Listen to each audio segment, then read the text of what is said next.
What's poppin', YouTube family? It's your boy, The White. Welcome back to the channel, Silverback Sea Eyes. Hope all is well with everybody. First off, do me a huge favor. Make sure you like, comment, and subscribe, and hit that bell icon so you can be notified when I post new content. Now, today I plan to probe back off into the popular house of Jean-Paul Gaultier, and just in time for fall. Keep it locked.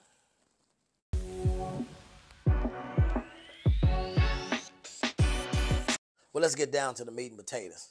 Now, like I said before, I'm actually probing back off into the house of Jean-Paul Gaultier, and that's today we have Lamel Elixir. Here is your canister presentation. Nothing on the top, basic product information on the bottom. I'd already had it taken apart because it rests right here in this podium here. Really, really snug too. But it's snug when you put this canister back on there. You got to wrestle that thing off. So y'all can see it. And here is your bottle presentation. I would have to say a very, very nice bottle. Has this like ridged gold deal going on here. Your normal pool tab to protect the atomizer. Let's give her a spray. Pretty good atomizer on there. Shoots out a bunch of juice. So you ain't got to worry about your atomizer not performing. Running down my arm here a little bit. Let's go to your main accords for this one. Vanilla, sweet, honey, amber, aromatic, lavender, tobacco, green, fresh, spicy, and powdery. This one came out in it's a 2023 release with top notes of lavender and mint, mid notes of vanilla and benzoin, base notes of honey, tonka bean, and tobacco. But what do you get with this one here? Beautiful, and I mean beautiful scent profile. Now, what I get with this one here is a lot of that Lamel lavender that's been typically running supreme throughout the whole line and time that they've been from the original Lamel on down to this one right here. This one has a mint note listed, and it's hid way in the background. You smell it a little bit, but nothing like you do in a lot of the other Lamel releases. But what you also do get in this one here, you do get a very, very strong benzoin and vanilla combo. But the honey is a very, very key player in this fragrance here. So you get a very, very warm, sweet, sticky offered and scent profile from this one right here.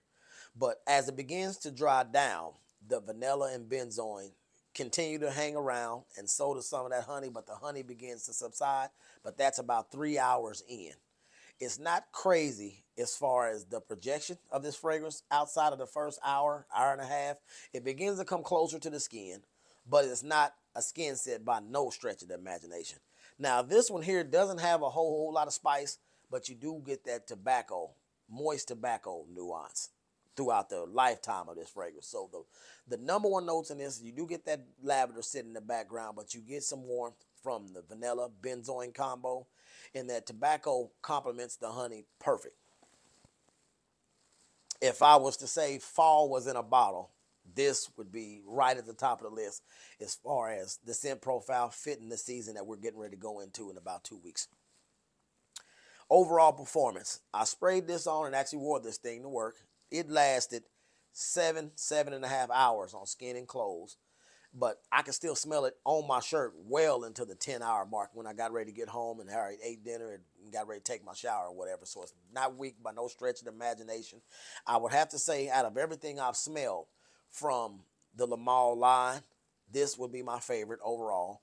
It's not my favorite Jean-Paul Gaultier that I own so far, which I only own 2, because the Le Beau Le Parfum is a little bit better to me as far as my taste and the things that I like to do on a yearly basis as far as traveling and so on and so forth. But I couldn't ask for a better scent profile to flow right into the fall season. Overall rating for this one here, I would say a strong 8 out of 10.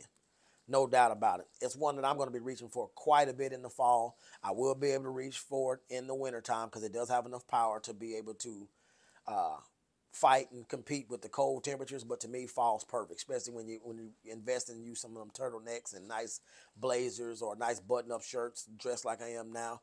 It's not too much or too cloying to be able to even pull off in a spring day. For the heat of the summer, I would reach for other Lamal or LeBeau offerings, but John Paul Gaultier, all the way down to the canister presentation and the bottle presentation, I give them 2 thumbs up. It's an awesome scent. I'm looking forward to also getting my nose on the Lamal Le Parfum, the one that's in the black bottle. I heard a lot about that one. I heard that one's probably a little bit more of a winter offering, potentially, and with the oriental spice that I've heard that's in it, I heard that it's awesome, so I'm looking to try to get my nose on that. And also, as far as the LeBeau line, I want to get my nose on that Paradise Garden. If you've gotten your nose on any of the other Lamal offerings and you think they're either better than this, equal to this, or just something I should get my nose on, make sure you leave a comment in the comments and let me know which ones you think are purchase worthy, maybe even blind buy worthy, and what's your favorite in the Lamal line. Other than that, that's my time. Peace.